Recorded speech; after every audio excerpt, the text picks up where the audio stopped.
اما بعد فاعوذ باللہ من الشیطان الرجیم بسم اللہ الرحمن الرحیم لیس البر ان تولوا وجوہکم قبل المشرق والمغرب ولكن البر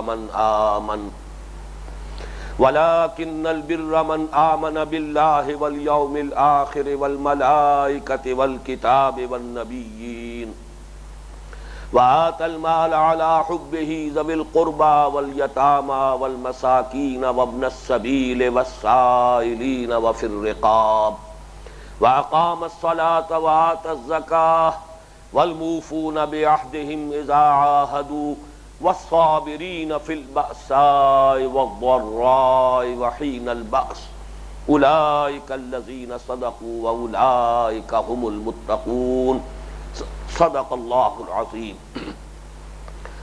نیکی یہی نہیں ہے کہ تم اپنے چہرے مشرق اور مغرب کی طرف پھیر دو، بلکہ حقیقتاً نیک وہ ہے یا حقیقی نیکی اس کی ہے جو ایمان لایا اللہ پر اور یوم آخر پر اور فرشتوں پر اور کتابوں پر اور نبیوں پر، اور دیا اس نے مال اس کے محبوب ہونے کے باوجود رشتہ داروں کو، یتیموں کو، محتاجوں کو، مسافر کو، مانگنے والوں کو اور گردنوں کے چھڑانے میں، اور قائم کی یا قائم رکھی اس نے نماز اور ادا کی زکوٰۃ، اور پورا کرنے والے اپنے عہد کے جبکہ باہم معاہدہ کر لیں، اور خصوصاً صبر کرنے والے فقر و فاقہ میں، تکلیف اور اذیت میں اور جنگ کے وقت۔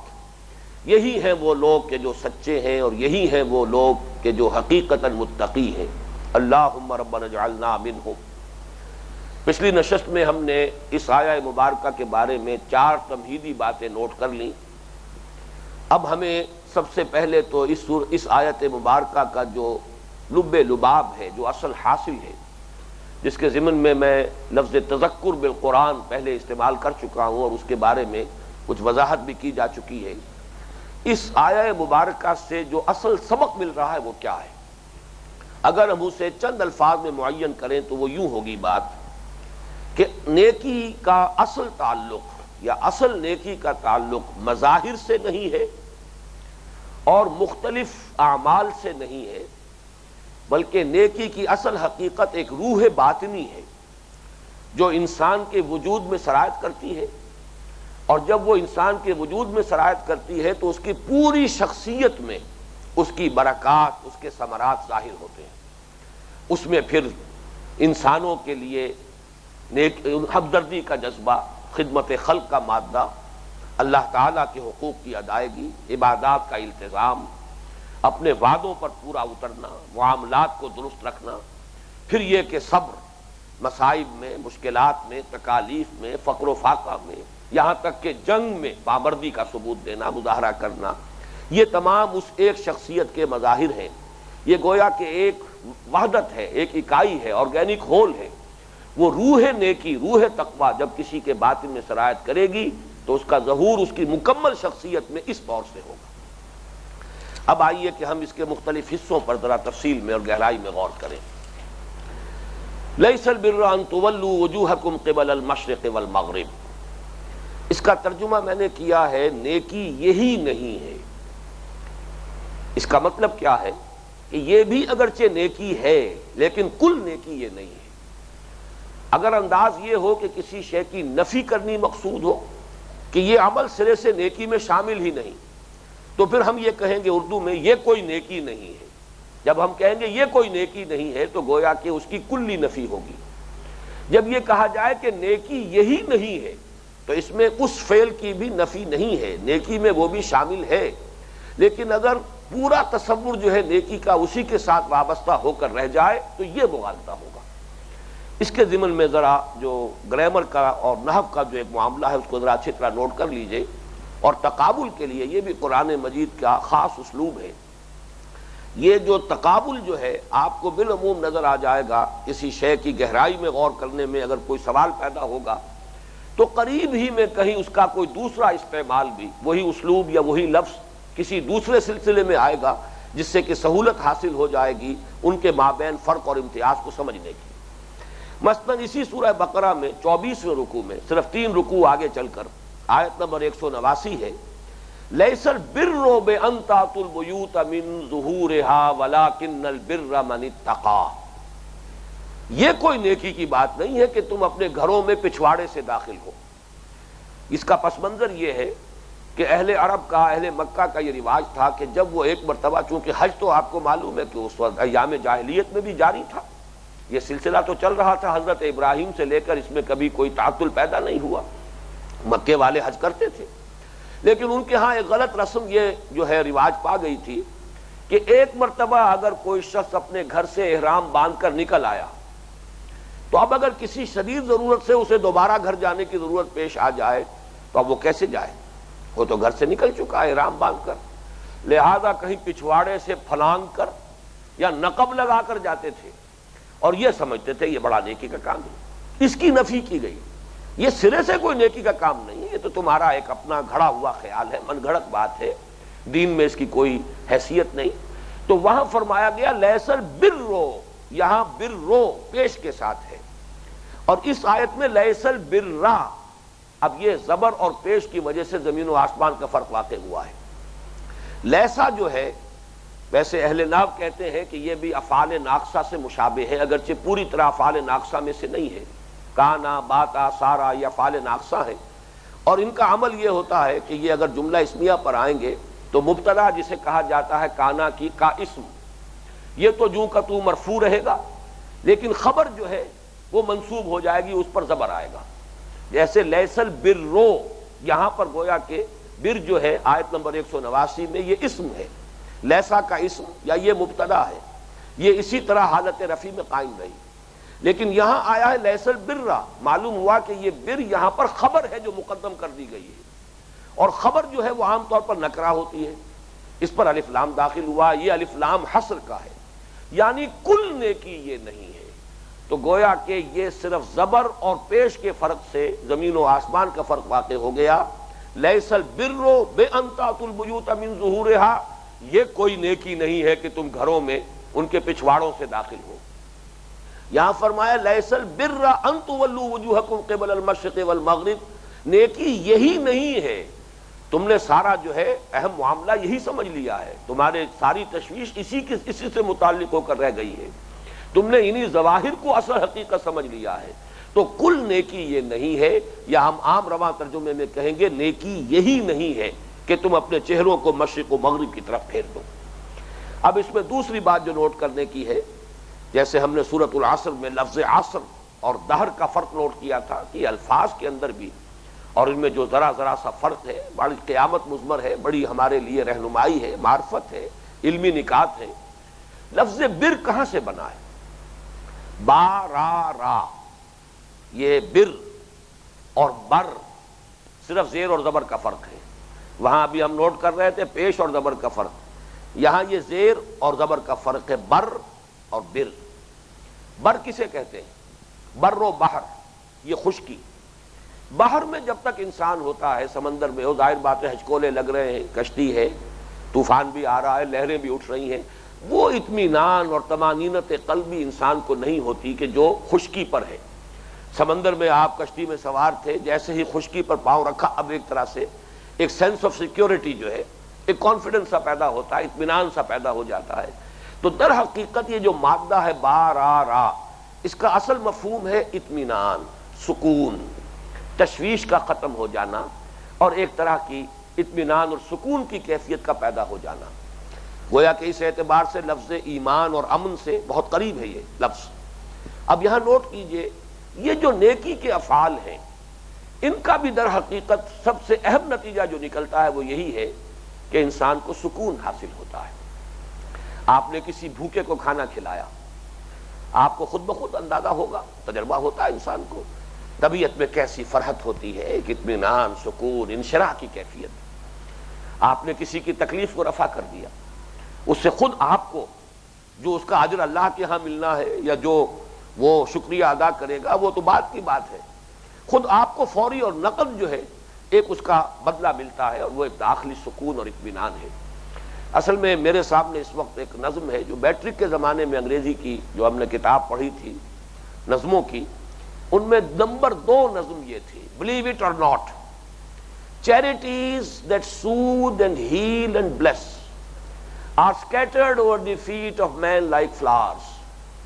No mystery is here, no special boon. For the high and not for the low, the smoke ascends as high from the hearth of a haughty palace as from that of a humble cottage.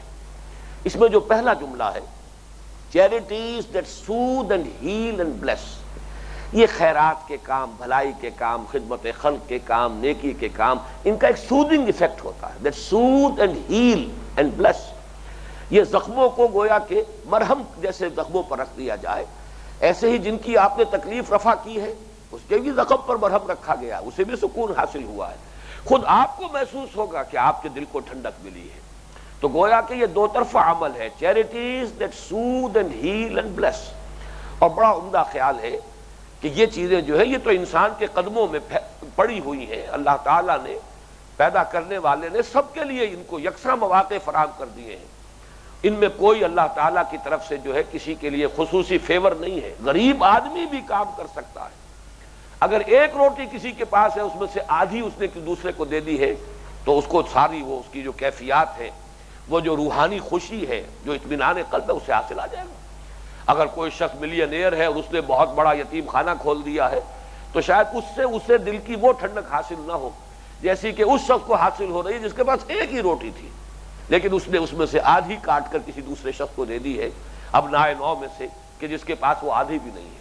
تو جو ٹھنڈک اسے میسر آئے گی، جو خوشی اور انشراح اور انبساط کی کیفیت ہوگی، تو no mysteries here, no special boon for the high and not for the low. اور بڑی پیاری تمثیل ہے کہ جیسے دھواں جو ہے وہ یکساں اوپر اٹھتا ہے.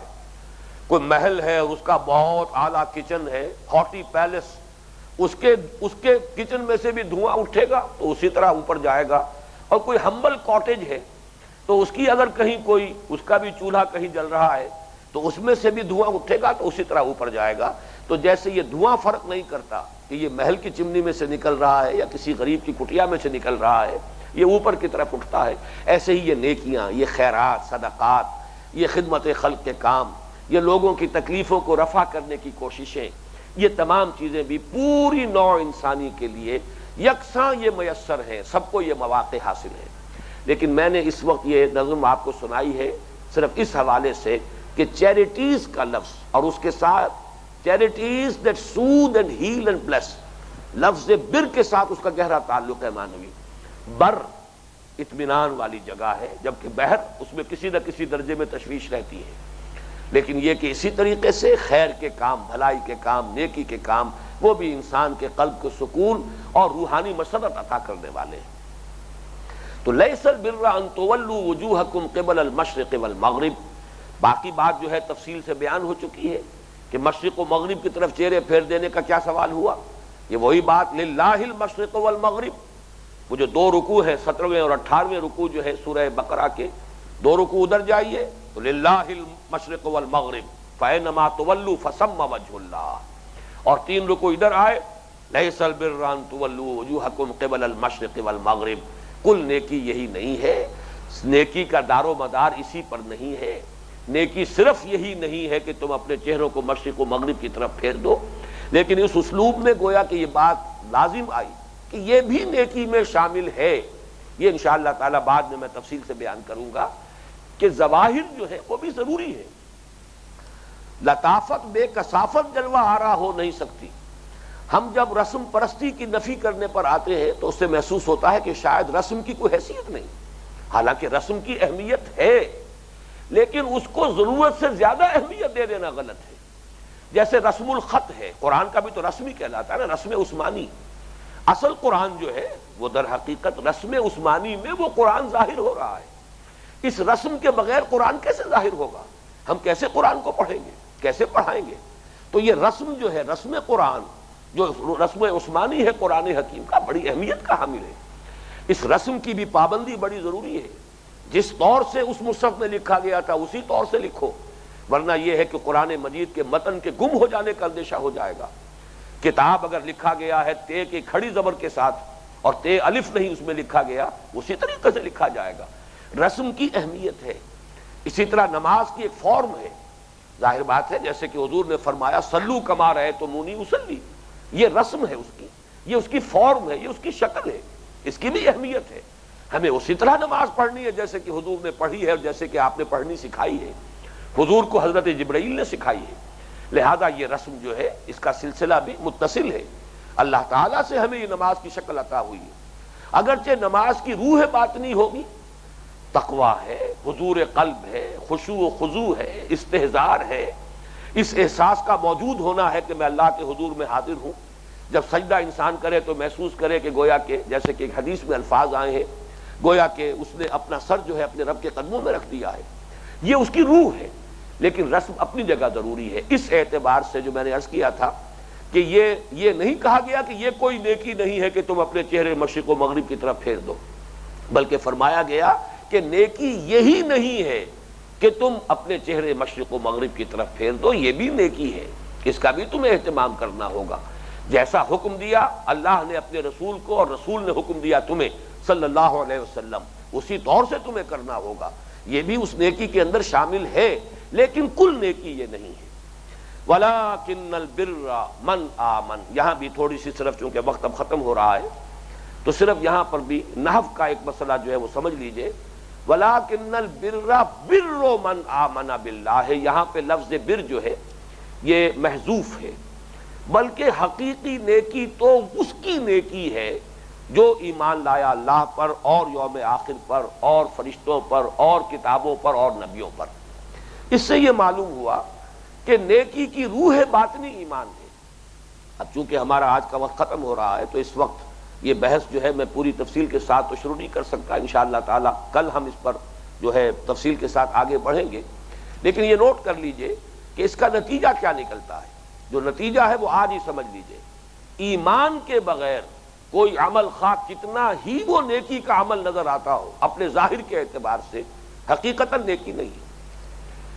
عملاً نیکی وہی ہوگی حقیقتاً کہ جس کی بنیاد میں، جس کے باطن میں روح ایمان موجود ہے، یہ اس کی شرط لازم ہے۔ یہ گویا کہ منطقی نتیجہ اس آیہ مبارکہ سے۔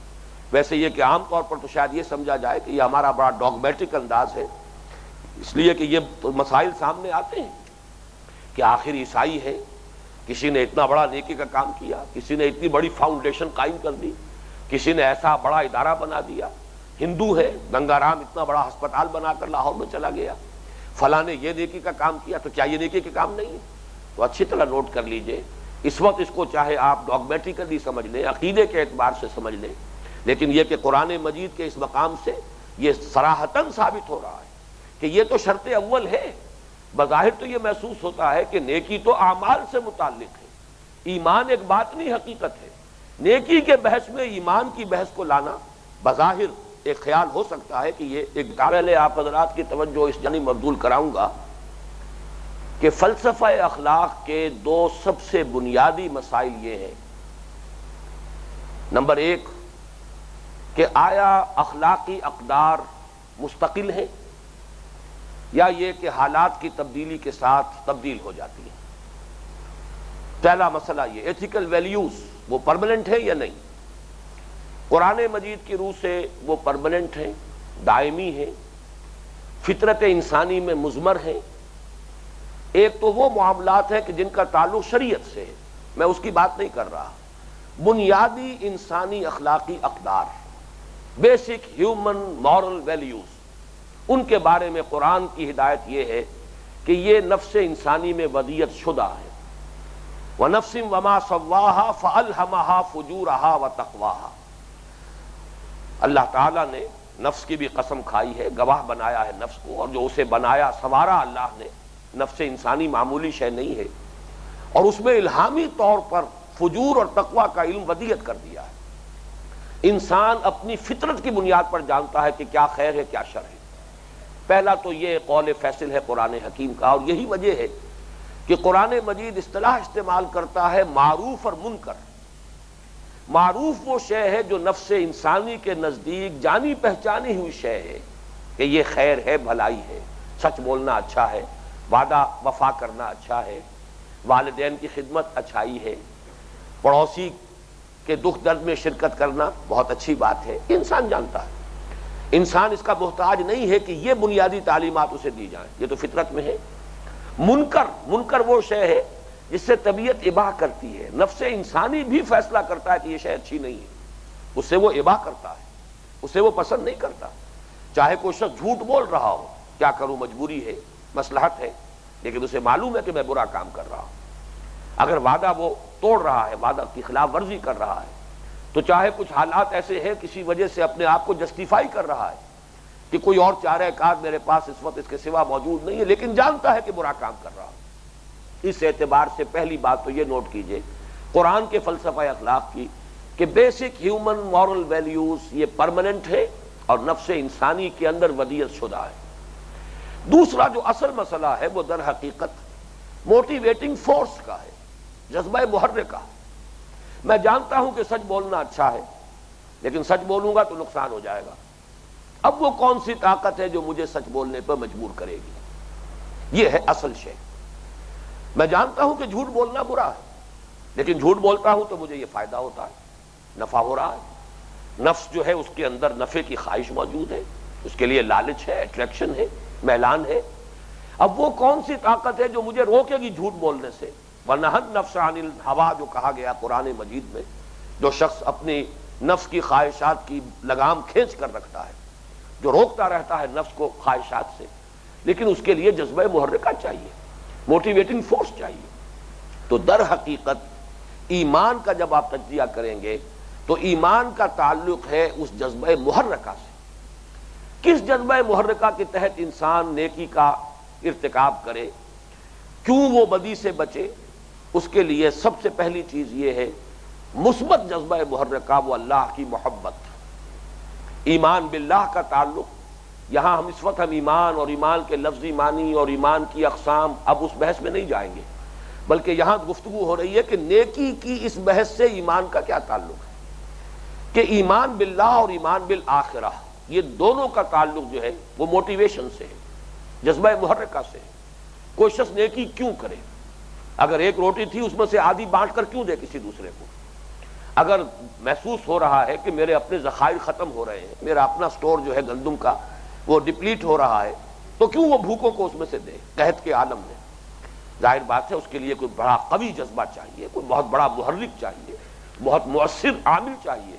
وہ مؤثر عامل ہے جو ایمان سے میسر آتا ہے، اور وہ ایمان یوں سمجھ لیجئے کہ اگرچہ اصولی اعتبار سے تو ہم کہہ سکتے ہیں کہ مثبت اور منفی دونوں محرک موجود ہیں ایمان باللہ میں بھی اور ایمان بالآخرہ میں بھی۔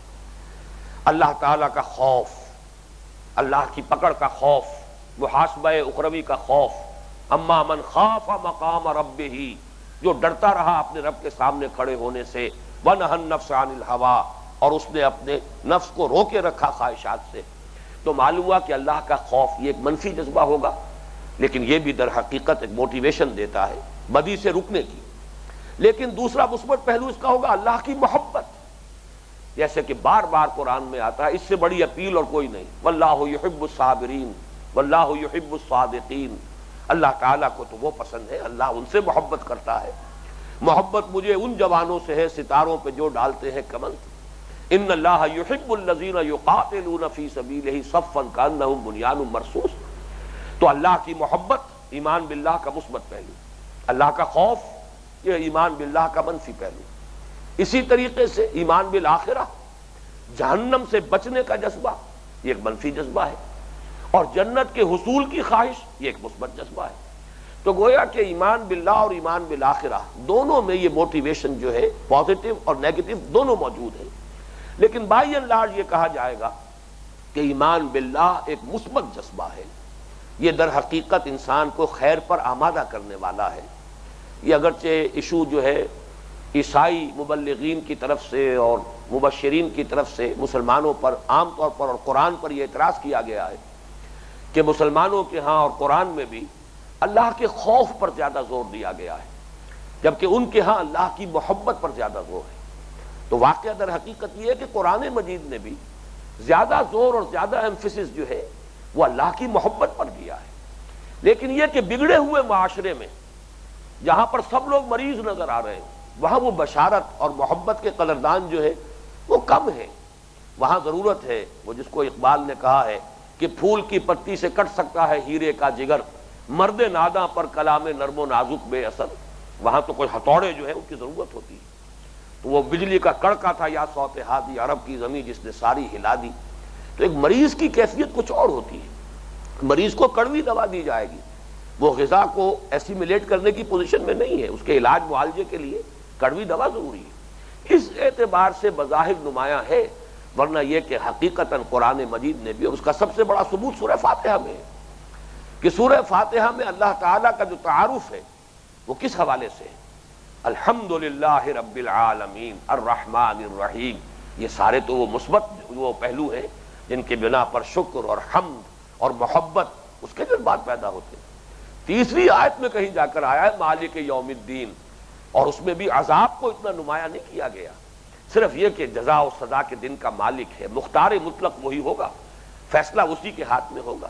اور یہ ہے در حقیقت ام القرآن، اساس القرآن، جڑ بنیاد حکمت قرآنی کا، کہ جو ہے یوں سمجھیے کہ لب لباب وہ تو سورہ فاتحہ ہے۔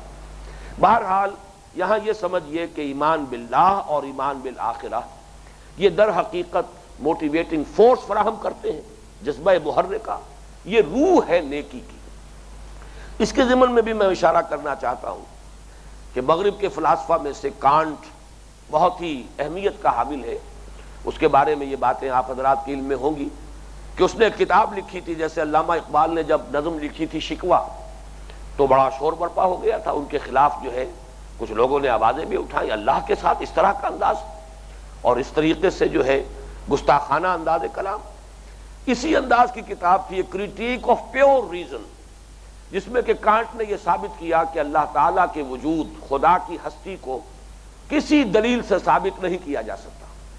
تمام منطقی دلائل جو دیے گئے تھے کانٹ کے زمانے تک، بلکہ آج تک بھی اس کے سوا کوئی اور دلیل نہیں ہے، وہ تمام دلیلیں دی جا چکی تھیں علم کلام میں کانٹ سے پہلے، ان سب کی نفی کر دی اس نے، ان سب کو جو ہے تجزیہ کر کے ثابت کر دیا کہ اسکروٹنی اور کرٹیسزم کے سامنے وہ کھڑی نہیں رہتی، کسی دلیل سے خدا کی ہستی ثابت نہیں کی جا سکتی۔ شور مچ گیا، ظاہر بات ہے اس وقت تک کرسچینٹی جو ہے اس کا بڑا ہولڈ تھا یورپ میں، جو ہے اس کے اثرات تھے، تو اس سے بڑی ایک تشویش پیدا ہوئی۔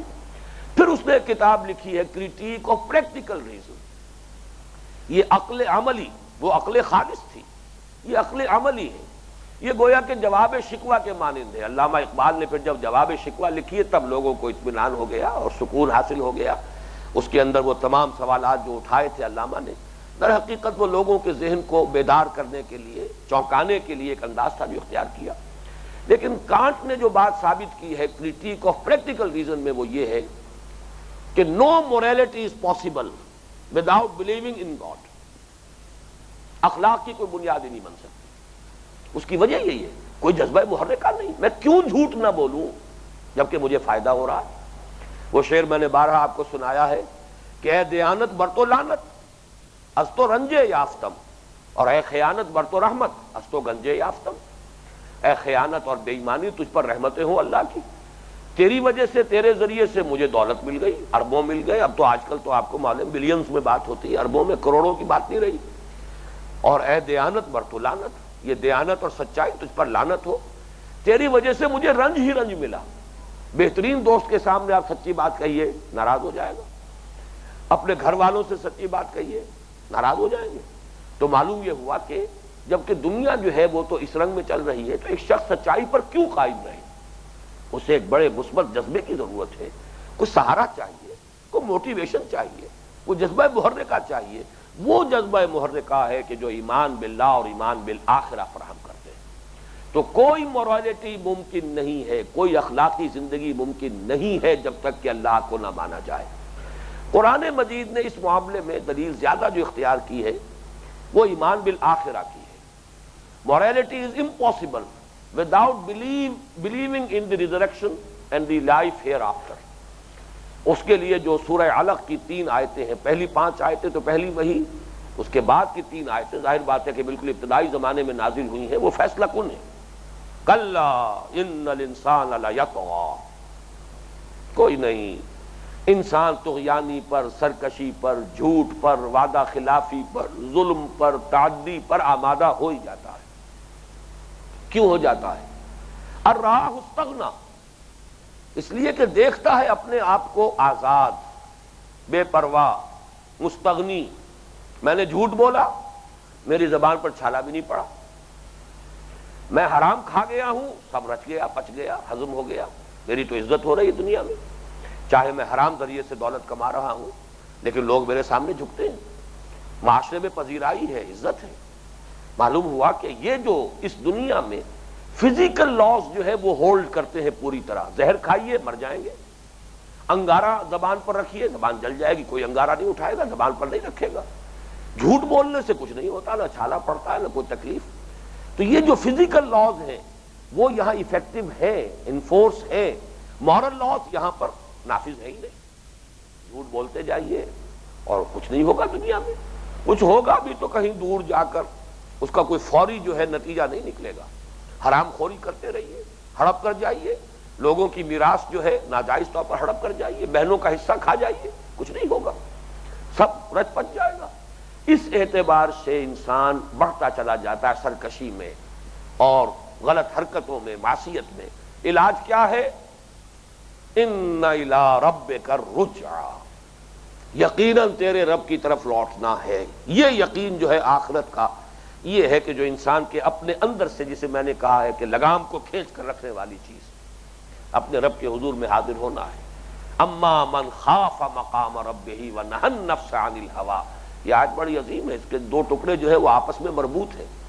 اما من خاف مقام ربہ، اس کا نتیجہ یہ ہے ونہى النفس عن الہوى، جو ڈرتا رہا اپنے رب کے حضور کے میں کھڑے ہونے سے، اس کے احساس سے لرزاں و ترساں رہا اور اس نے اپنے نفس کو رو کے رکھا، خواہشات سے اس کی لگام کھینچ کر رکھی، یہ اس کا نتیجہ ہے۔ تو یہ ہے در حقیقت قرآن مجید میں زیادہ، یہ بعد میں جب ایمانیات کی بحثیں آئیں گی تو میں تفصیل سے بیان کروں گا، لیکن کانٹ کا حوالہ اس وقت اس اعتبار سے تھا کہ اس نے بھی تسلیم کیا کہ ٹھیک ہے، نیکی اپنی جگہ پر ہے، نیکی کی اقدار فطرت کے اندر ہے۔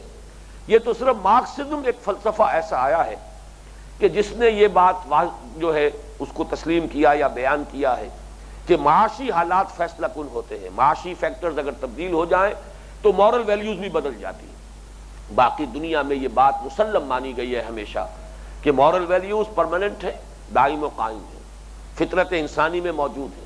قرآن مجید بہرحال صراحت کے ساتھ ان دو حقائق کو بیان کرتا ہے، بنیادی انسانی اخلاقی اقدار مستقل ہے اور نفس انسانی کے نزدیک جانی پہچانی چیزیں ہیں۔